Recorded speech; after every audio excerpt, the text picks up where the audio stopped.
And it's there. Arnie. I'm Reginald Grant. I'm Arnie Costell. How are you, Reggie? How you doing? I survived the dentist today. I was about to say, when you told me what you were doing, that's not an envious thought. Hey, it's the process, right? You got to take care of your health and do that's things to survive. And that's number one thing. It's your quality of life. That's what it boils down to. And I am going through issues myself medically, and that too shall pass. The only people that are going through issues are already gone, brother. Yeah. What, something, Reggie? Being a human being, we have a distinct difference than other living things. And we have the power of choice. We choose between achieving things, achieving success, or we choose to give up and just float through life the way, I don't know, because I'm not like that, you're not like that, just go through life. And, one thing that I notice is you always get great ideas. I like to think that I'm full of ideas. And there are a lot of people who get these ideas, but you ever notice they never do anything on them. They'll tell you years later, oh, I thought of that thing. I thought of this thing where you can call somebody from a phone like that you could put in your pocket. And meanwhile, Bill Gates makes all the money and you don't. Hey, those people that don't do, I don't mess with. I only mess with those people that are actively engaged in doing and processing and making stuff happen. That's why people like you in my life, who you have in your life and who you surround yourself with is important. You have to be around people that elevate you, that are smarter than you, that can bring you up. And occasionally you can bring somebody else up. But those people that are just talking, those people just don't need to be in my space, in my lane. Just, I'm not mad. Just go away. Yeah, I'm trying to see if I can. Yeah, I'm trying to see if I can find something. No, I have it in the other room. Well, what brings me to mind is doing whatever it takes, the commitment and whatnot. And you and I, as an athlete, we understand. We go through our routine. Where on Tuesdays you're going to be in the weight room, no matter what, and you dedicate yourself. You can't let that suffer and fall behind, or you fall behind. Right. You have to make a commitment and follow through and do. The commitment is so important. And I thought of an idea. Let me go get it for one quick second, and you'll be funny. When we're talking about success, we're talking about making a commitment to yourself to try to make. If people are afraid of failure, failure is one of the steps to success. If you haven't failed, you haven't tried. If you haven't not doing anything, you can't do, right? You have to do. There are no new ideas. There are only those that are implemented. Who's actually going to go out and do it? Somebody in Canada, somebody in China, somebody in the Bronx, somebody right here in Los Angeles. You hit it right on the head, Reggie. Implement and do. Go ahead, Arnie. You see this little thing right here? I don't know if you can see. It's all sewn up. This is called, I gave it the name, the bottoms up leash. And what happened is my dog couldn't walk. And I saw a show on rock climbing.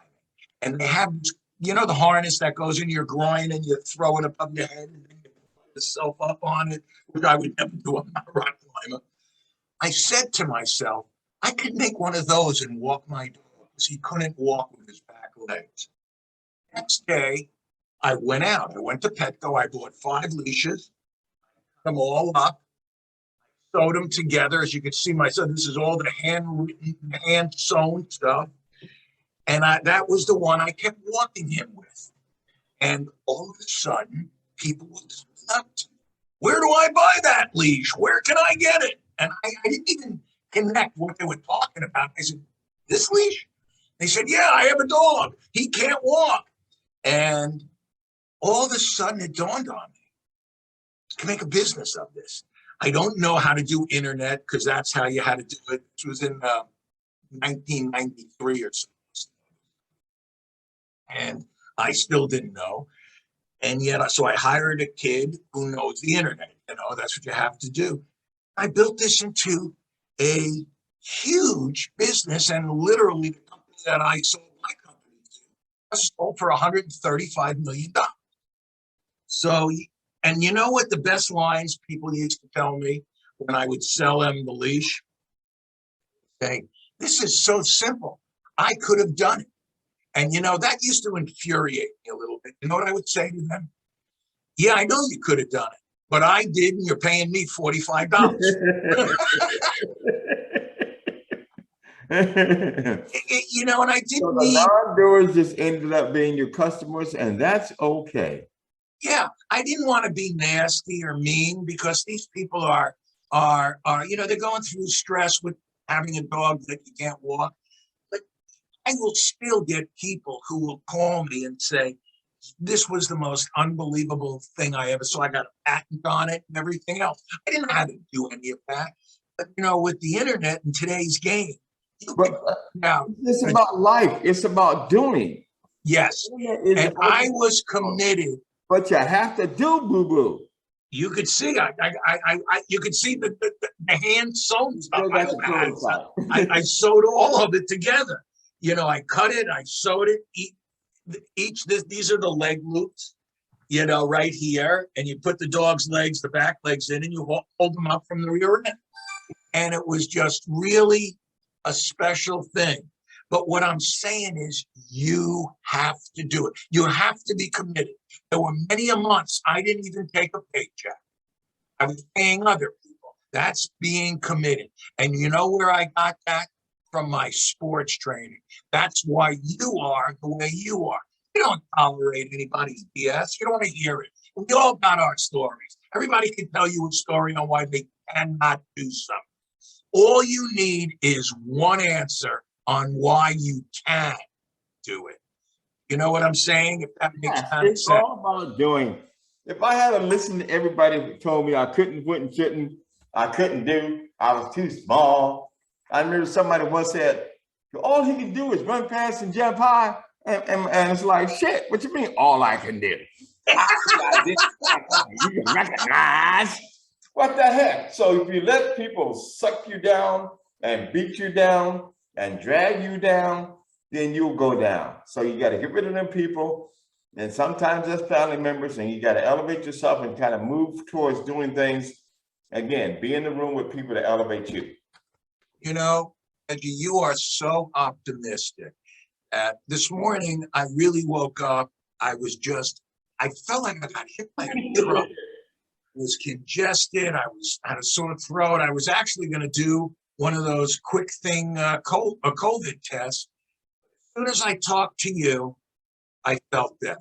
You know why? You don't allow people around you to be down. You're sympathetic. I don't want to let anybody think different on that.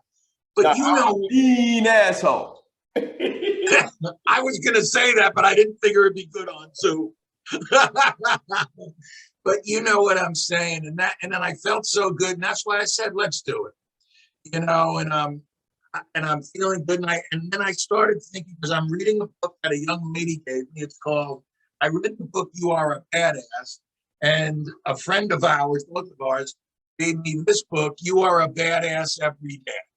And it's so awesome. And they talk about that, for instance, you have your confidence.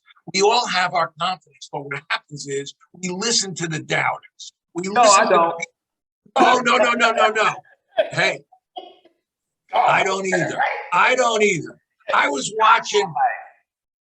watching a movie last night called Summer's Catch. It's like a weird baseball movie, and there was a line in the movie that I had to get it. So I Googled it just to read the quote, and it's about a young man, and he wants to love his girlfriend, and he meets her. It's Jessica Biel, and he goes, and she's thinking about, well, are you good enough for this? And he goes, I love standing on that mound with a baseball in my hand, staring at a guy holding a club 60 feet away, knowing that he can't touch me. It is the only place in the world I feel powerful. And I used to think to myself, would stand there and I'd look into someone's eyes and I would say, you know, you have no chance at all. I might hit you with a pitch is your only way you're getting on. And that's the only way. And I love that quote. It is, and you appreciate it because you being an athlete, I could see you going, come on, USOB, come in my direction. Try to throw the ball here. You try run down the side. I'll pop you in the side of your head and knock you down. And I love that. That's why you're successful. I like to think I've been successful. And these are the reasons why. It's all about mindset. All about mindset is so important.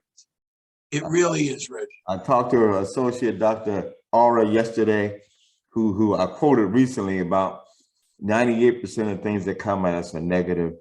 You have to live in that 2% world. Don't buy into the other boo-boo and people's negativity. Oh, I like to hear that. Right? You know, and you'll like her. You haven't met her yet. She'll be at one of the events in the Super Bowl week. So, and again, Arnie and I are doing the Athletes in Art event. That's Thursday of Super Bowl week. We have some other activities, but Arnie, Kevin Lynch, Ed White, Jeffrey Stevenson, all are going to be there, facilitate and involved. Their art is going to be there in person, maybe do some NFT art, all that kind of stuff. But that's February in Venice. And that is going to be an amazing, outstanding, dynamic event. It's going to be a fun thing to have some people have some conversations. And it's going to be great, Reggie. I drove by there today.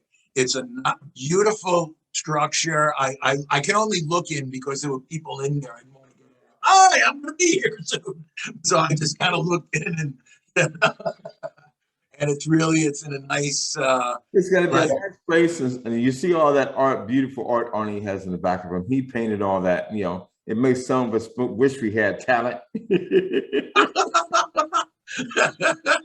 So, Reggie, make me laugh. You're funny, right? Because you know you got some talent, and then people look at Arnie and gruff guys, and then they see his art and they go, "Doggone, how'd you do that?"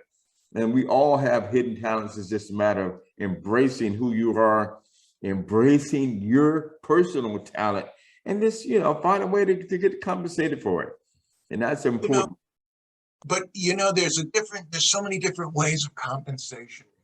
There's a way that I want to get compensated financially that I do, a different kind, when I speak with people and I make them feel like they could walk on water. I love inwardly, bless you. Inwardly, it's a wonderful feeling. Sometimes just helping people is the way to go. Oh yeah, so come on. I have one of my guys I hooked about 5 or 6 years ago and coached him and mentoring and worked with him. And then he went out and raised $8 million. And now he's doing a TED Talk this year, and his company will be public probably by next year. So it's just such a uplifting and gratifying feeling to know that I poured a little bit into that person and elevated them a little bit. And it just makes me feel good that I helped him. Yeah, see, that's what I'm saying. You want to know, Reggie? I don't really believe that you could put a price tag on the way on what you feel like towards that. Well, what would you say? Well, I want to charge you $100,000. It doesn't matter. It's in you. You don't need that. And we're all looking for financial remuneration. But what a word! I can't believe it came out of my mouth. Even though it's the right word. And you're the teacher. I was waiting for you to say, no, can you spell that? No, yeah, I can't. I can't even pronounce it. You did pronounce it quite eloquently. Thank you. Right? Yeah. So that note is 20 after, rocking and rolling. Been a good day. Again, we'll see you We'll see you next week, but February 10th will be at the Athletes at Art event in Venice, California, right here in Los Angeles, by the beach and all that. It's beautiful. It's going to be a great week, great people. If you can't be in the room, we'll probably record some of it and have it live streamed or available. I'm Reginald Grant. You can find me at reginaldgrant.com. Arnie Costell. You can find me at arniecostell.com and my Instagram, Arnie Costell. And you can see a lot of my artwork. I'm putting on even pieces that aren't even framed. Pieces I had done when I was learning how to do it. I was buying books on how to. I mean, books like this. Here's how to draw this. And if you don't know how to draw hands, I draw, see, drawing hands and things like that. That's how I learned how to do it. That's how I learned how to mix colors. Even though I can't see them, I'd have to read on how to do it. But it's wonderful, Reggie. It's so great. I'm glad to see. I thought you'd have a big puffy thing in your mouth, like a big cotton ball, like in the Three Stooges. I do have it, but I'll put it back in when we're finished. Again, Oh, it's Thursdays with Arnie. I'm Reginald Grant. I'm Arnie Costell. Have a great week, folks. Thumbs up to you guys.